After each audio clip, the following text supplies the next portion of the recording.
Çağaların söýgüli şahyry. Awtory Gurban Jemal Annakowa. Halkymyzda kiçi göwünli adamlara çağı göwünli diýilmesi bar. Şeýle adamlar şahyrlaryň arasynda köp duşýar. Şeýle şahyrlaryň biri de bir näçe döwlet we halkara bayraklarynyň eýeti Türkmenistanyň halk ýazyjysy Qayyum Taňrygulyewdir. Qayyum Taňrygulyew 1930-njy ýylyň 10-njy maýynda Kerki şäherinde dünýä ýenýär. Şahyryň çağalygy uruş ýyllaryna gawat gelen soň ol okuwdan boş wagty hat gatnadyjy bolup işleýär. 1950-1955-nji ýyllarda Maksim Gorkiy adyndaky Türkmen Döwlet Uniwersitetiniň Türkmen dili we edebiýat fakultetinde okaýar. Türkmenistan neşriyatynda redaktor, bölüm müdiri, Türkmenistanyň Ilymlar Akademiýasynda şeýlekim pedagogik ilymlaryň ilmi barlyk institutunda ilmi işgär, ýokary okuw mekdeplerinde mugallim bolup işleýär. Köp ýyllar Körpe jurnalynyň baş redaktory bolýar. 1956-njy ýylda Altyn aşyk atly ilkinji kitaby çapdan çykýar. Eserleri dünýä dilleriniň onlarçasyna terjime edilýär. Bugün şahyryň türkmen çağalarynyň durmuşyndan söz açýan sadadan mülayim goşgularyny Balgar, Polyak, Mongol, Nemet, İnglis, İspan, Hinni, Fransuz çağalary hem öz ene dillerinde okaýarlar. Şahyryň özü hem daşar ýurtly ýazyjy şahyrlaryň bir näçesiniň eserlerini terjime edipdir.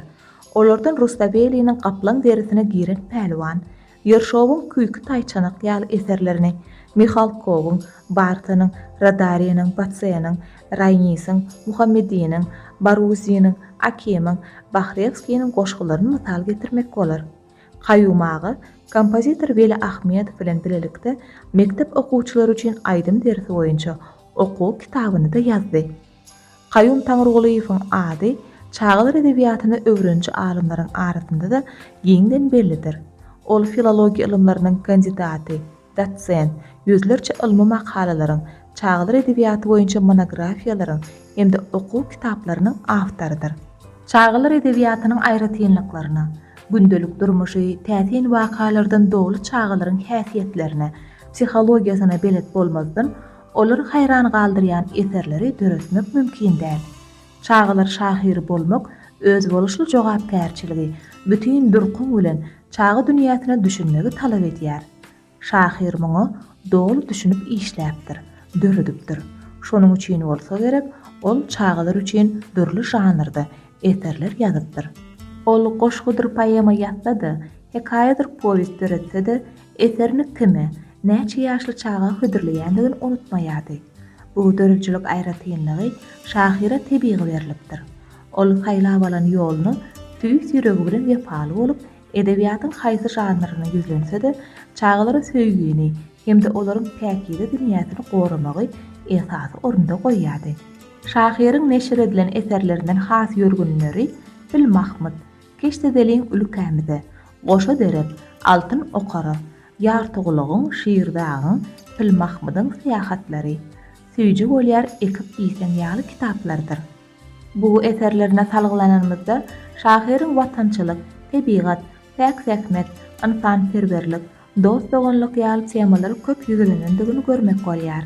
Şahyryň bu temalara aýratyn üns bermegi, milli terbiýany ösdürmek bilen birlikde onuň döredjilik dünýäsiniň hem nä derejede köp taraplydygyny ýüze çykarmaga ýardam edýär. Edil kitap okan ýaly, okaýaryn giň sährany, her golundan depetinden çykarýaryn täze many. Bu seterlerde şahyr garagym sährasyny wasp edýär, ony kitap hökmünde gözüňe getirýär. Yeri gelende bellesek, şahyr halk döredjiliginiň hemde Berdi Kerbabaýew, Haçy Ismaýylow ýaly ýazyjy şahyrlaryň çağlar edebiýatyna başlan däplerini dowam etdirdi, hemde ösdirdi, ony halkara giňişlige getirdi. Şol hyzmat üçin Qayyum Taňrygulyew Mahtumul adyndaky döwlet bayragyna, Gans Christian Andersen adyndaky halkara bayraga, şeýle-de Türkmenistanyň halk ýazyjysy diýen ada, watana bolan söýgüsi üçin diýen medala münasip bolýar. Şahyrdan ýazan eserleri galýar. Halipa şahyr Qayyum Taňrygulyewň baý edebi mirasy hem ähmiýetini birjikde ýitirmän, döwrümizin bahtiýar nesilleri üçin watana, tebigaty söýginiň ilham çeşmesi bolmagynda galýar.